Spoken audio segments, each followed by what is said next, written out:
এই ক্ষমতার জন্য কত মানুষ পাগল। তবে ভালো করে বলে শোনো, ওই ক্ষমতার দাম নাই যে ক্ষমতায় রবের গোলামি নাই, ঠিক কিনা বলো? ওই বাড়ি আর গাড়িতে দাম নাই যেই বাড়ি আর গাড়িতে রবের গোলামি নাই, ঠিক না বেঠিক? আওয়াজ করে বলেন ও দুনিয়ার মুসলমানেরা। এই জন্য অনুরোধ করে যাব বাবা, আজকের এই মাহফিলটা 2 দিনের আয়োজন, আজকের শেষ দিন চলতেছে।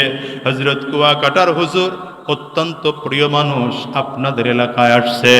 সাবধান, এমন দামি মানুষগুলো পাইয়া নিজের কলিজাটারে নরম করে ফেলেন আর নিজের দিলটাকে বুঝাইতে থাকেন। এই দুনিয়াটা কয় দিনের, আজ আসি আগামীকালকে বাঁচবো এমন কোনো গ্যারান্টি নাই। এই দুনিয়া আসি, কবে জানি জমিন থেকে বিদায় হয়ে যাইতে হয়। দুনিয়ার থেকে বিদায় হওয়ার আগে আগে আজকের কুয়াকাটা হুজুরের বয়ান শুনিয়া আখিরি মোনাজাতে রবের কাছে এমন চিল্লা কান্না দিবা আর বলবা, আল্লাহ তওবা করলাম আর গুনাহ করব না, তওবা করলাম আর হারাম রাস্তায় চলব না। কারা কারা ওয়াদা করতে তৈয়ার আছেন? 2টা হাত উঁচা করে আমার আল্লাহরে দেখা, আওয়াজ দিয়ে চিৎকার করে জোরে ডাক দেন আল্লাহ। চোখে যদি পানি না আসে, কান্নার ভান ধরে ডাক দেন আল্লাহ। ডানে বামে তাকান, কার চোখে পানি? ওই মানুষটার দিকে তাকিয়ে নিজের নিজে ধিক্কার মারে, আর মালিক রে জোরে ডাক দিয়া বলেন আল্লাহ। বছরের 5 দিন বাদ দিয়া হযরত আব্দুল্লাহ ইবনে আমর ইবনুল আস রাদিয়াল্লাহু আনহুর জীবনীতে লেখা হয় যে ৭৯ বছর বয়স যখন, তখনও তিনি রোজা রাখতেন। ৭৯ বছর বয়স। ইন্তেকালও যেদিন করেছেন ওই দিনও রোজা অবস্থায় ইন্তেকাল করছে। বৃদ্ধ বয়সে মাঝে মাঝে অসুস্থ হয়ে যেতেন। ডাক্তাররা বলতো আপনি একটু এখন রোজা বাদ দিলে পারেন না। ডাক্তার করে ধমক দিয়ে কইতো, চিকিৎসা করতে পারবা? পারলে করো, নাইলে যাও গা। রোজা রাখবো কি রাখবো না এটা তোমার থেকে অনুমতি নিব। অনুমতি নিয়ে রাখছি নবীজির কাছ থেকে। কার কাছ থেকে নিয়ে রাখছি?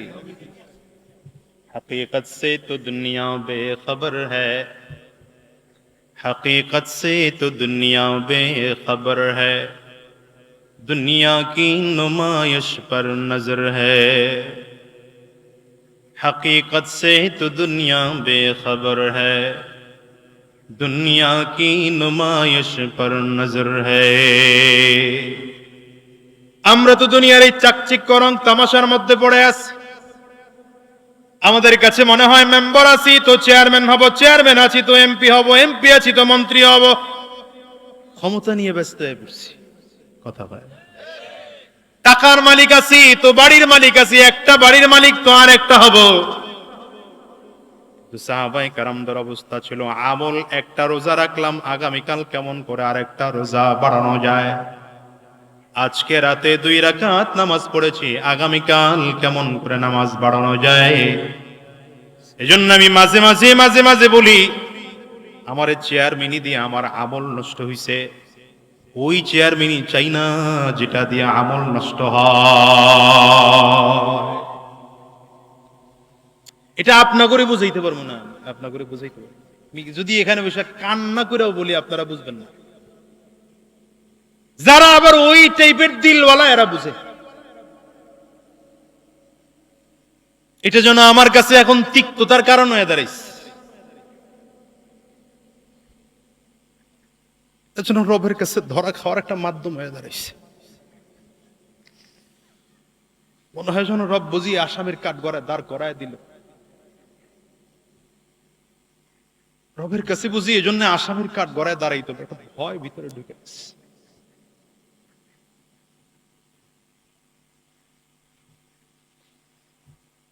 সাহাবায়ে কেরামদের আমলের পরিস্থিতি কেমন ছিল? তাবেঈন, তবে তাবেঈনদের আমলের পরিস্থিতি কেমন ছিল? ইমামে আজম আবু হানিফা রাহমাতুল্লাহি আলাইহি জীবনে 55 বার হজ করেছেন। 55 বার বলতে মনেই চায় না। সুবহানাল্লাহ, না জোরে আলসামিতে দইরা গেছে, সুবহানাল্লাহ কইতে বেজাল। কতবার হজ করছে? ওমরা না, ওমরা না, বড় হজ। ওমরা না, কি হজ? জেলে ছিলেন এক বছর, ওই বছর হজ ছুটে যাওয়ার পালা আর কি। সরকার প্রধান জেলারের কাছে চিঠি লিখছে যে ইমামে আজমের বয়স 15 থেকে আরম্ভ করে কোন বছর হজ ছুটে নাই। এবছর জেলের মধ্যে আমি আটক করে রাখার কারণে যদি তার হজ ছুটে, তাহলে আমি বাদশার ভয় হয় যে আল্লাহর আদালতে আমাকে জবাবদিহি করতে হবে। জেলখানার থেকে তারে ছুটি দাও, হজ করতে পাঠাও। হজে চলে গেছেন, জেলখানার থেকে ছুটি পেয়ে বাড়ি যান নাই। আবার হজ শেষ করে এসে জেলখানায় হাজির, বাড়িও ঢোকে নাই। জেলার জিজ্ঞাসা করছে বাড়ি গেছিলেন? কয় ছুটি দিয়েছেন হজের, বাড়ি যাবো কেন? তারাও মানুষ, আমরাও মানুষ। তারাও মরছে, আমরাও মরবো। তারাও কবরে গেছে, আমরাও কবরে যাব। তারাও আল্লাহর আদালতে দাঁড়াবে, আর আমরাও দাঁড়াবো। রবের সামনে দাঁড়ায় জবাবটা দেব কি? বলেন, জবাব কি দেব? ইমাম আ'মাশ নামে একজন ইমাম আছেন, বিখ্যাত ইমাম, যার জীবনীতে লেখা হয় 70 বছরে একটা কবিরা গুনাহ করেন নাই। 70 বছরে কবিরা গুনাহ করেন নাই। 70 বছর হয়ে গেছে, কবিরা গুনাহ করেন নাই। কি দিয়ে বুঝাই? বিখ্যাত তাবিঈন সাঈদ ইবনুল মুসাইয়্যিব রাহমাতুল্লাহি আলাইহি 40 বছরের আমল এই ছিল যে নামাজের আযানের আগেই মসজিদে ঢুকে বসে থাকতো। কোন সময় বলেন না বাবা? নামাজের আযানের আগে। একজন জিজ্ঞাসা করছে, আযানের আগে কেন মসজিদে? বলে, আমার ভয় হয়, আমি তো রবের গোলাম, তো রব যদি কিয়ামতের দিনে আমার দাঁড় করায় জিজ্ঞাসা করে, এই গোলাম, তুই তোর মালিকের দরবারে হাজিরা দিবি, তোর মুয়াজ্জিনকে দিয়ে ডাকাইয়া আযান শুনাইয়া মসজিদে আনা লাগলো কেন? ডাকার আগে আসতে পারলি না? ডাকার আগে আসতে পারলি না, এই জন্য ভয় হয়। কি করলাম জীবনে বলেন? আমলের খাতার দিকে তাকায় দেখি আমল তো শূন্য। নিজের দিকে তাকায় তো গুনাহ ছাড়া কিছু দেখি না। একজন এখানে দাঁড়ায় বলেন না যে ভাই, আমার জীবনের আমল এত বেশি, আল্লাহ আমারে কোন জান্নাত দিবে আমি এইটাই খুঁজে পাইতেছি না। পারবেন কেউ বলতে?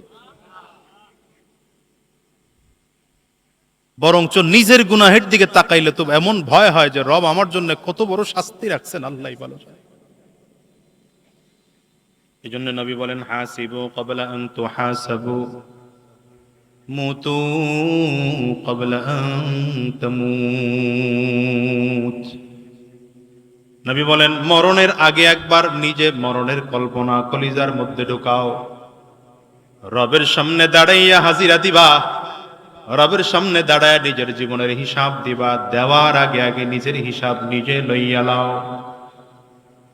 আরে আমার আপনার কথা তো বহুত দূরের কথা।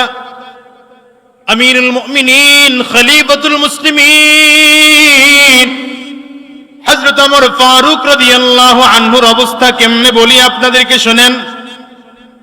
হযরত ওমর রাদিয়াল্লাহু আনহু যেদিন ইন্তেকাল করেছেন, মানুষ তারে যখন গোসল করাইতেছেন, পিঠের কাপড় সরায় যখন পিঠের উপরে পানি ঢালতেছিলেন, যারা গোসল করাইতেছেন তারা তাকায় তাকায় দেখেন পিঠের মধ্যে লম্বা লম্বা কালো কালো দাগ দেখা যায়। চাবুক দিয়া যেন কেউ বাড়ি দিছে, পিটাইছে, এমন দাগ দেখা যায়। যারা গোসল করায় এরা পেরেশান হয়ে গেল। আমিরুল মুমিনিন খলিফাতুল মুসলিমিনের পিঠের মধ্যে এমন বাড়িটা কে দিল, এমন বাড়ি আঘাত কে করলো? হযরত আব্দুল্লাহ ইবনে ওমরকে ডাকা হলো। ওমর রাদিয়াল্লাহু আনহুর ছেলে, তারে ডাকা হলো, বলো তো তোমার বাবার পিঠে এমন করে চাবুক দিয়ে কে পিটাইছে? তোমার বাবা ছিল আমিরুল মুমিনিন, গভর্নমেন্ট অফ মদিনার প্রেসিডেন্ট, তারে পেট দিয়ে আঘাত করার মতো এত দুঃসাহস কার আছে? বলে, আমি সঠিক তথ্য দিতে পারবো না, আমার মায়ের কাছেই জিজ্ঞাসা করলে হয়তো মা বলতে পারবেন। খলিফাতুল মুসলিমিন ওমর রাদিয়াল্লাহু আনহুর বিবির কাছে গিয়ে জিজ্ঞাসা করা হলো, কেন আপনার স্বামীর পিঠের মধ্যে দাগ? হযরত ওমর রাদিয়াল্লাহু আনহুর বিবি কান্না করেন আর বলেন, কারণ আছে, কারণ আছে। কারণ আমিরুল মুমিনিন খলিফাতুল মুসলিমিন ওমর রাদিয়াল্লাহু আনহুর বালিশের কাছে একটা চাবুক রাখা থাকতো। ওই বালিশের নিচে একটা ছোট্ট ডায়েরি রাখা থাকতো। ঘুম থেকে ওঠার পরে ডায়েরির মধ্যে লিখে রাখতেন, আজকের এই ভালো কাজগুলো করব আর এই খারাপ কাজগুলো করব না। হযরত ওমর তো এমন মানুষ যার দ্বারা গুনাহ হওয়ার সম্ভাবনা নাই, যিনি গুনাহ করেন নাই, যিনি এমন প্রিয় মানুষ যিনি আজকে নবীজির পাশে ঘুমাইতেছেন। নবীজির সালাম দিলে আবু বকরকেও সালাম দিতে হয়, ওমর ফারুককেও সালাম দিতে হয়। একসাথে ঘুমাইতেছেন, আমার নবীর সাথে একসাথে ঘুমাইতেছেন। যারা হাজী সাহেবরা আছেন, হজ করতে গিয়েছেন, দেখছেন আমার নবীজির ঠিক বাম সাইডের একটু নিচের দিকে আবু বকর সিদ্দিক রাদিয়াল্লাহু আনহু আছে। হযরত ওমর আবু বকর সিদ্দিক রাদিয়াল্লাহু আনহুর বাম সাইডে একটু পেছন দিকে হযরত ওমর রাদিয়াল্লাহু আনহুর কবর দেওয়া আছে। তিনটা ছিদ্র দেওয়া আছে, একটা বড় ছিদ্র, বাকি দুইটা ছোট ছোট ছিদ্র। ওখানে নাম লেখা আছে। নবীরে সালাম দেওয়ার পরে আবু বকরকেও সালাম দাও, ওমর ফারুককেও সালাম দাও। কারণ যার কবর নবীজির সাথে সে নিশ্চিত জান্নাতি, এর মধ্যে কোনো সন্দেহ না। এমন মানুষ তো ডায়েরি মেনটেন করে সকালবেলা বের হতো, আমি এই কাজগুলো করব, এই খারাপ কাজগুলো করব না, এই ভালো কাজগুলো করব, এই খারাপ কাজগুলো করব না। ফরজ ছুটার প্রশ্নই আসে না, ওয়াজিব সুন্নতে মুআক্কাদা মুস্তাহাব নফল ছুটার প্রশ্নই আসে না। খিলাফে আউলা, অর্থাৎ যেটা করলে নিজের কাছে ভালো লাগে না এমন কোন কাজ যদি দিনের বেলায় করে ফেলছেন, তো ঘুমানোর আগে আগে ডায়েরিটা আবার খুলতেন। ডায়েরিটা খুলে নিজের গুনাহের, নিজের বদ আমলের কথা নিজে নিজে লিখতেন। আর লিখে লিখে একটা একটা গুনাহ ধরে ধরে নিজের চাবুক দিয়ে নিজে নিজে পিটাইতেন। আর নিজের ডাক দিয়ে বলতেন, ওমর কেন তুই এমন অপরাধ করলি, কেন তুই এমন গুনাহ করলি, কেন এই খারাপ কাজটা করলি? রবের সামনে দাঁড়ায় কি শাস্তি দিবি বল, কি জবাব দিবি বল? এই জন্য শাস্তি নিজের নিজে দিয়া নেই। আমিরুল মুমিনিন হযরত ওমর রাদিয়াল্লাহু আনহুর বিবি বলে, শোনো মানুষেরা, ছেলেকে ডাক দেয়, শোনো আব্দুল্লাহ, তোমার বাবা যে চাবুক দিয়ে নিজের নিজে পিটাইতো, গতকাল কেউ মারা যাওয়ার আগে নিজের নিজে পিটাইছে। আর নিজের নিজে কাঁদতো আর গুনাহের কথা স্মরণ করত। কবরের ভয়ে চোখের পানি ফেলে কাঁদতো যে নিজের নিজে চাবুক দিয়ে পিটিয়েছে, পিঠের দাগ মরণের সময় শুকায় নাই। মুজাদ্দিদুল মিল্লাত ফকিহুল মিল্লাত শাহ আশরাফ আলী থানভী রাহমাতুল্লাহি আলাইহি তার কিতাবের মধ্যে লেখা হয়, তার কাছে একটা বেত থাকতো। বেত, বেত কয় না, লাঠি কয়, বেত থাকতো, লাঠি থাকতো। আর তার কাছে একটা ডায়েরি থাকতো। হযরত ওমর রাদিয়াল্লাহু আনহুর মতো প্রতিদিন সন্ধ্যাবেলায় ঘুমানোর আগে আগে ডায়েরিটা খুলে নিজের অপরাধের কথা নিজে নিজে লিখতেন। আর তওবা, নিজের নিজে তওবা পড়াইতেন, তওবা পড়, আগামীকাল এই অন্যায়গুলো আর করবি না। তওবা কর, আগামীকালকে অন্যায়গুলো আর করবি না, খারাপ কাজগুলো করবি না, গুনাহের কাজগুলো করবি না। নিজের নিজে শাস্তি দিয়ে, লাঠি দিয়ে পিটায় পিটায় পিটায় পিটায় তারপরে কবর ঘুমাইতেন। কখনো কি খেয়াল করেছেন দুনিয়ার মুসলমানেরা, আপনার আমার জীবনের যে গুনাহগুলো আছে, এই গুনাহের শাস্তি যদি আল্লাহর আদালতে দাঁড়ায়া পাইতে হয়, বাঁচার কোনো উপায় নাই। রবের সামনে দাঁড়ায় জবাব দেওয়ার দরকার হলে আমরা কেউ জবাব দিতে পারবো না। এই জন্য নবী বলেন, হাসিবু ক্বাবলা আন তুহাসাবু, হাসিবু ক্বাবলা আন তুহাসাবু। রবের সামনে দাঁড়াইয়া হিসাব নেওয়ার আগে আগে একবার নিজের হিসাব নিজে লইয়া লও। এই কলিজার টুকরা যুবক যারা আছো তাদেরকেও বলি, শোনো, তাসবিহ ছিঁড়ে গেলে যেমন দানা একটার পরে একটা পড়তে থাকে, তোমার আমার জীবনের গুনাহ তো একটার পরে একটা তেমন করেই চলতেছে। যেমন ফেসবুকের মধ্যে এক গুনাহ, ওই ইউটিউবের মধ্যে আরেক গুনাহ, ওই মেসেঞ্জারের মধ্যে আরেক গুনাহ, গুগলের মধ্যে আরেক গুনাহ, দেশের মানুষের সাথে বেঈমানি করো আরেক গুনাহ। হিসাব মিলাইয়া দেখো, দেশের বিরুদ্ধে চক্রান্ত ষড়যন্ত্র কর আরেক গুনাহ, বাবা আর মায়ের নাফরমানি করো আরেক গুনাহ, মানুষের প্রতি জুলুম করো তো আরেক গুনাহ, আরেকজনের বাড়িঘর দখল করো তো আরেক গুনাহ, আরেকজনের সম্পদ আত্মসাৎ করো তো আরেক গুনাহ। এমন গুনাহ নিয়ে যদি কবরে চলে যাও, তওবা যদি না করে বিদায় হও, রবের সামনে দাঁড়াইয়া জবাব কি দিবা বলো? না না, রবের সামনে দাঁড়ায় জবাব দেওয়ার মতো কোনো উপায় থাকবে না। তুমি কি মনে করো যে আমি আমার জীবনে যেই গুনাহ করি বোধহয় আমার আল্লাহ তাআলা এগুলোর হিসাব রাখেন না? মোটেও না, মোটেও না। সব আমার আল্লাহ পাকের কাছে হিসাব আছে। আপনার আমার জীবনের সব গুনাহগুলো 4টা সাক্ষী দিয়ে আল্লাহ রেকর্ড করে রাখছেন, 4টা সিসি ক্যামেরা দিয়ে রেকর্ড করে রাখছেন। এর মধ্যে একটা সিসি ক্যামেরা, 2 কাদের ফেরেশতা। রব বলেন কিরামান কাতিবিনা ইয়ালামুনা মা তাফআলুন।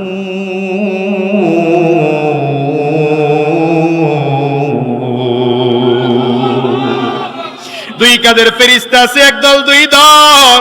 এই ফেরেশতারা বসে বসে গুনাহ লেখে, নেক আমলগুলো লিখতেছে। আজাদি রে, কি গুনাহ করেছো বল? 20 বছর আগে কি গুনাহ করেছো হয়তো তুই ভুলে যাইতে পারো, ফেরেশতাদের কলম কিন্তু গুনাহ লেখা মিস করে নাই। কি কি নেক আমল করেছো হয়তো তুমি ভুলে যেতে পারো, ফেরেশতাদের কলম কিন্তু লেখা মিস করে নাই। কিয়ামতের ময়দানে যেদিন দাঁড়াইবা, সবগুলো আমলনামা আল্লাহ পাকের সামনে দাঁড়ায় দেখতে পাইবা। এটা 1 নম্বর সাক্ষী। 2 নম্বর সাক্ষী হলো যেই জমিনে বসে অন্যায় করি, গুনাহ করি, পাপ করি, এই জমিন সাক্ষী হয়ে যাইতেছে। প্রত্যেকটা জমিন সাক্ষী দেবে। যেমন আজকের এই জমিনের মধ্যে আমরা যারা বসা আছি, আমাদের এই জমিন আশা করা যায় আগামীকাল কিয়ামতের ময়দানে আল্লাহর আদালতে দাঁড়াইয়া আমাদের পক্ষে আল্লাহর কাছে সাক্ষী দেবে।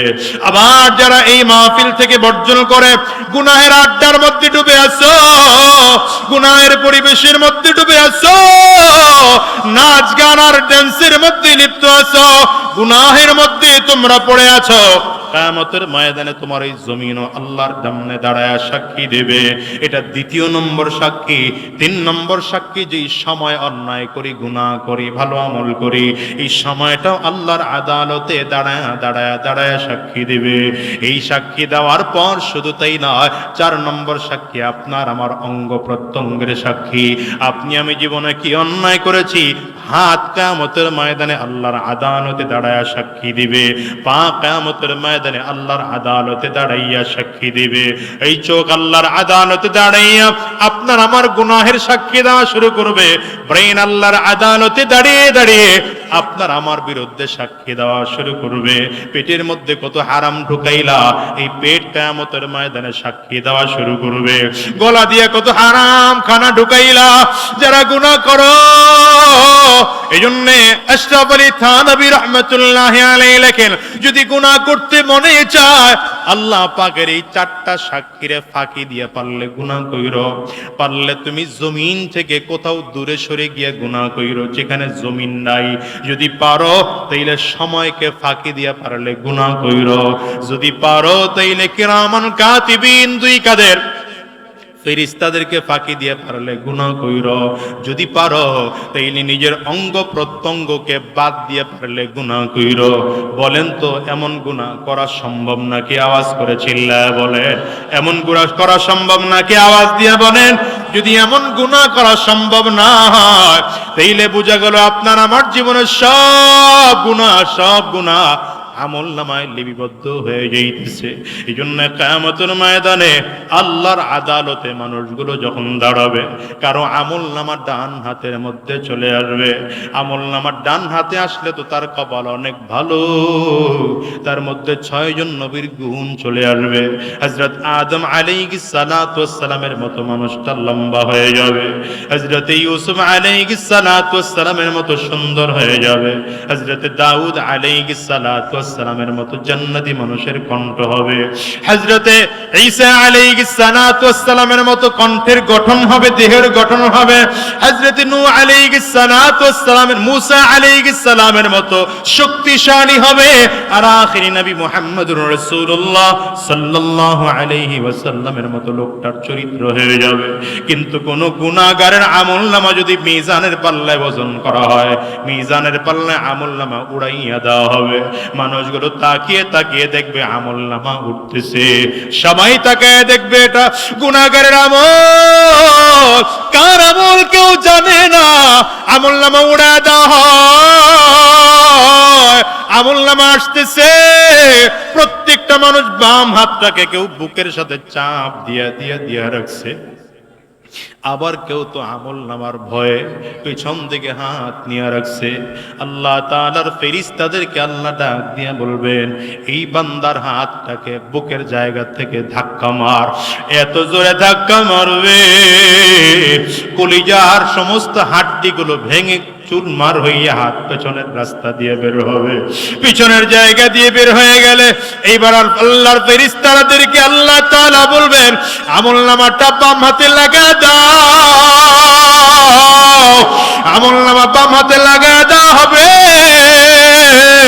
আমার আল্লাহ তাআলা এবার ডাক দিবেন, ইকরা কিতাবাক কাফা বিনফসিকাল ইয়াওমা আলাইকা হাসিবা। ইকরা কিতাবাক কাফা বিনফসিকাল ইয়াওমা আলাইকা হাসিবা। এই বান্দা তোর আমলনামা তুই নিজেই পড়, নিজের আমলনামা নিজে পড়ে পড়ে দেখ তোর কেমন শাস্তি হওয়া দরকার, তোর কেমন জাহান্নামের ভয়ঙ্কর শাস্তি হওয়া দরকার।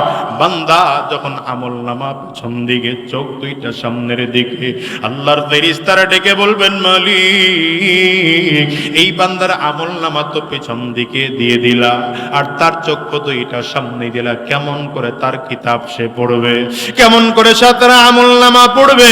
আল্লাহ তাআলা ফেরেশতাদেরকে বলবেন, ঘাটটারে ঘুরাইয়া মোচড় দিয়ে পেছন দিকে নিয়ে দে। ফেরেশতারা সজোরে যখন ঘাটটারে মোচড় লাগাবে, হাড্ডিগুলো ভেঙে চুরে চুরমার হয়ে যাবে। আল্লাহ তাআলা এবার নিজের আমলনামার দিকে তাকাইয়া বলবে, বান্দা এইবার তোর আমলনামা নিজেই পড়।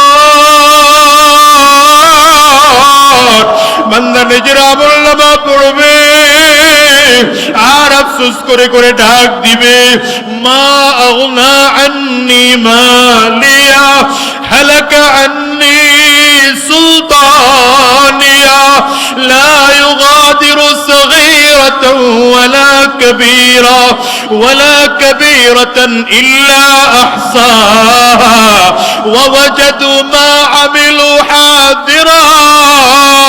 বান্দা নিজের আমলনামা নিজে পড়বে আর আমলনামা নিজে পড়ে পড়ে চিল্লাবে আর বলবে, আফসোস আমি আমার নিজের চেহারার দিকে, আমলনামার দিকে তাকাইয়া তাকাইয়া দেখি আমার জীবনের যত বড় গুনাহ, যত ছোট গুনাহ, যত গুনাহ আছে সব তো আল্লাহ তাআলা এখানে লিখে দিয়েছে। ও দুনিয়ার মুসলমানেরা, এক নিজের হিসাব মিলায় দেখো। দুনিয়ার রং তামাশার মধ্যে পড়ে গেল, দুনিয়ার রং তামাশার মধ্যে ডুবে গেল, দুনিয়ার এই তালের মধ্যে পড়ে গেল। হিসাব মিলাইয়া মিলাইয়া দেখো এই দুনিয়াটা কয় দিনের বাবা বলো? আজ আসি আগামীকাল দুনিয়ায় থাকবো এমন কোনো গ্যারান্টি নেই। আমি তো আমার নিজের দিয়া বলি, ক্ষমতার পেছনেও তো উড়াইয়া লাভ নাই, ক্ষমতা আজ আছে আগামী কালকে নাই। এই তো আমার কাছে মনে হয় গল্পের মতো মনে হলো। এই 5টা বছর আগে মাত্র নির্বাচনের জন্য নামলাম, আপনারাও ভোট দিলেন, চেয়ারম্যানও হইলাম। দেখতে দেখতেই যেন চেয়ারম্যানের দিন শেষ হয়ে যাইতেছে।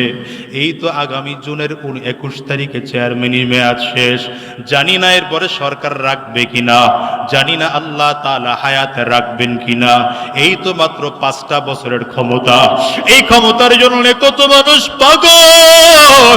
তবে ভালো করে বলে শোনো, ওই ক্ষমতার দাম নাই যে ক্ষমতায় রবের গোলামি নাই। ঠিক কিনা বলো?